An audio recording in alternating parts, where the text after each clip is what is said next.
new episode, and I have a new guest. Her name is Christine Catalina, and I work with her. She works at Saskatchewan Polytechnic with me. And some people said, you know what? I think you need to talk to Christine. So, welcome, Christine. Hi, good morning. Thanks for having me today. Of course, thank you so much. So, Christine, interesting person. She's from the Philippines, and she came here first as a student, and now she works at Saskatchewan Polytechnic, and she's also a student. So, Christine, can you just give me a little bit of background? Like, how long have you been here, and who did you come here with? And tell me about life here so far. We arrived here in the middle of July 2024, just in time for my class to start last September. I finished one program, postgraduate certificate for supply chain management, and I'm taking another program this September 2025, which is IT project management. I'm here with my whole family, my husband and my 2 kids.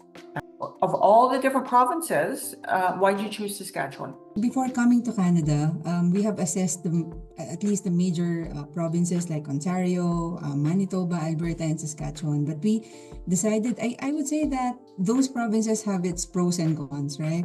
But at the end of the day, it will boil down to what the family and what us couples prioritize, right? Decided finally to choose Saskatchewan because of the cost of living.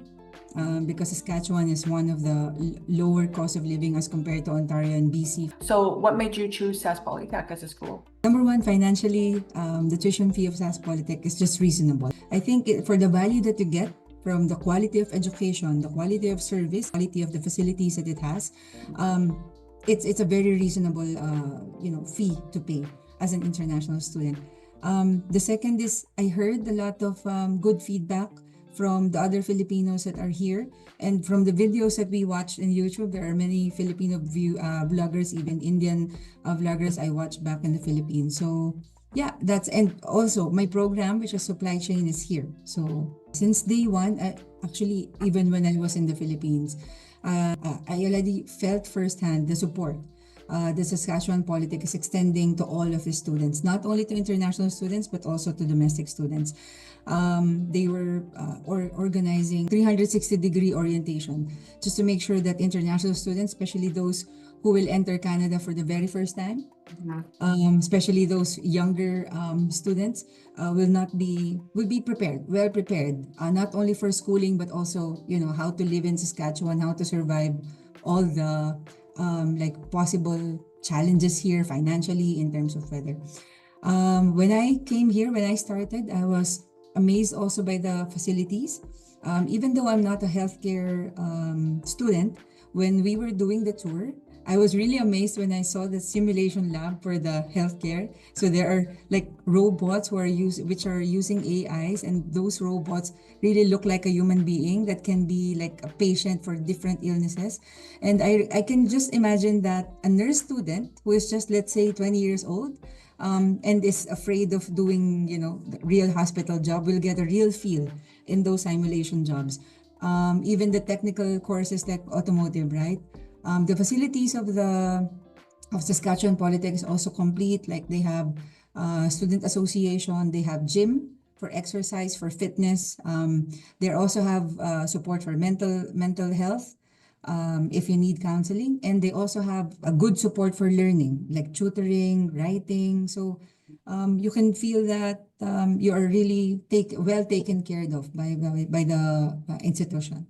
It's a very supportive environment, no question about that. So, okay, like you were saying that you brought your husband and your kids. So what about your husband? Is he working here? Yes, he's working as a general assembler in an agriculture company. So, okay, about the kids though, what's life like for the kids here? Okay, in terms of education, as most Filipinos observed, in terms of the workload of the kids, it's way lighter here than in the How Philippines. nice for the kids. Yeah, of course, when you ask the kids, they're very happy about it. And they also learn a lot about Canada, which is not really something that is included in the Philippine curriculum as expected.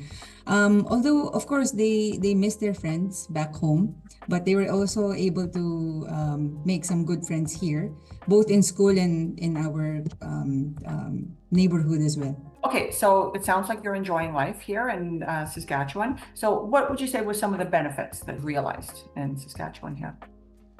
Since our number one priority are the kids, one thing that we really appreciate here is a safe environment to raise kids, right? Like you can leave them outside playing in different parks, and you don't have to worry about, okay, someone might hurt them. And it's a very welcoming community. Not only in SAS Polytech, even in the neighborhood, all the people are really nice. Okay, maybe lucky for us, we never really encountered anything, those stories that are that we hear from other provinces. Okay, tell me about like daily life. Okay, it must be different from when you were in the Philippines and here. Can you just walk us through like what's a normal day in the life? So maybe let's divide the daily life between when I'm schooling Sure, and now that it's summer, right? sure. When I was attending the school from September to April, of course, the kids, I will have to prepare their food. I wake up like 7 a.m. and that's actually late. If I'm in the Philippines, I will have to wake up at 5:30 a.m. Why so Because early? yeah, because they will be picked up by their school bus at around 6 a.m. because of the Okay. traffic. Oh, Yeah. okay. So they go to school. I will then do my chores or review or read in advance because I'm taking a postgraduate. Most of my classes is in the late afternoon and in the evening. Mhm. And my husband, of course, he goes to work from 8 to 5. He's very flexible actually, and that's also what we appreciate here. And in the evening, if we have booked a court, play badminton after school or after work. But the thing is that because there's less traffic here in Regina, you can do a lot of things in one day. You can do a lot in one day. It's not that big of a city, but it has everything you need. So now you have two jobs. You're working part-time at the school and then you have another job. So can you tell me about the process of getting a job and tell me about the other job you have? There's a new Tim Hortons. Can I mention that? Sorry. Yes, of course you can mention Tim Okay. Hortons. Yes. Oh, Okay. And oh. then there's a new branch of Tim Hortons, which is just 1 kilometer from our house. I Mm. applied to that job as well. I got accepted and I started with them by end of November. And fast forward to the end of the class, Mhm, I saw an opening, a job posting in SAS Polytech. They're mhm. looking for a student assistant in Regina.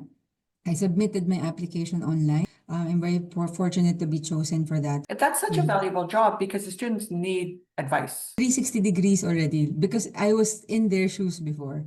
Yeah, yeah. Yeah, I was taking, advice, oh, how to apply for a program, how do I submit this? And now I'm the one who is not really advising because I'm not licensed, I'm not authorized, but at least the basic ones, right? Yeah. Applying to the program. Yeah. They give you very competitive professors, Mhm. which will help you prepare for the real job outside. Okay. I can say that I can commend all the professors that we had in the for the supply chain management. All of them are continually like updating their knowledge as well to ensure that they can be effective for the students. Okay, that's good. I like to hear positive things about the instructors and and the school in general because I love it. I love my job and I love the students and I know it's a good place to work, definitely for me, but I know it's a good school. Like we genuinely care about the students and we have Yeah. focus on each individual student and they all have the things that they want out of life and you want to help them. You want them to get what they want. So it's a good Yeah. place. Okay, changing your life from the Philippines to here, that's quite a shift. I'm just curious, is there anything about Saskatchewan life that has surprised you? One of our fears before coming here is really the winter. It's minus 40, minus 50. It's like 0 degrees is a big thing for Filipinos. What more for a minus 40? But when we started feeling the winter in November 2024, we are all geared up. Like, as long as you have the right winter clothing, it's very manageable and it's not that bad at all. So it's it's Yeah, it's actually a big surprise. it's cold, yes, but minus 40 is pretty rare. Like, and Yes. Yeah. everyone understands if it, I would say that is abnormal for it to get to minus 40. Minus 30 is really cold. Minus 25 is really cold. Minus 20 is really cold. It's all cold. But everyone knows it's cold. So you adjust your life. You Yeah. stay inside when you need to. Everyone has the right clothing and you know, and also you have a sense of humor about it. So yeah, it's very manageable. I'm glad to hear that you're not thinking negatively about the weather and you're just thinking, okay, yeah, we can handle this. One last question for you, Christine.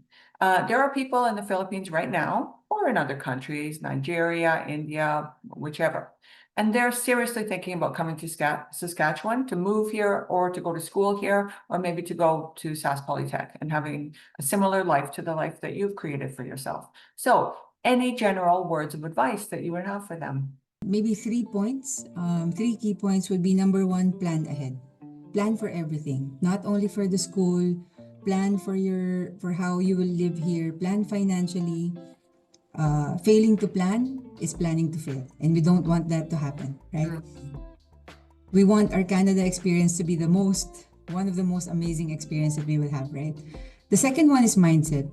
Prepare your mindset based on the worst case scenario. Of course, we will strive to have a good job here. We will strive to get a job that is aligned to the field of work that we were doing back in our home country. But if you have already the mindset that, okay, I'm prepared for the worst job, that maybe I will have to mop, restaurants, I will have to clean washrooms, then there's nothing bad, because here there's no discrimination. The owner of the restaurant and the one who cleaned the restroom, everything is fair. It's just about the mindset, and everything is about perspective. Right? And lastly is keeping an open mind. Here, you will have the opportunity to mingle with different culture, not only Canadians but also other immigrants from different countries. As you said, Nigeria, Ghana, from India, and even other countries. And keeping an open mind, taking their perspective, and taking that with you will help you in your future endeavors. So it can happen. You can move to Saskatchewan and you can have a good life. So I'm glad to have you here. Thank you so much for coming. I think you're a good role model to anybody who's planning on coming here. And I really, really appreciate telling us your story and that amazing advice that you're giving to potential students. Thank you. Thank you very much for having me as well. And cut.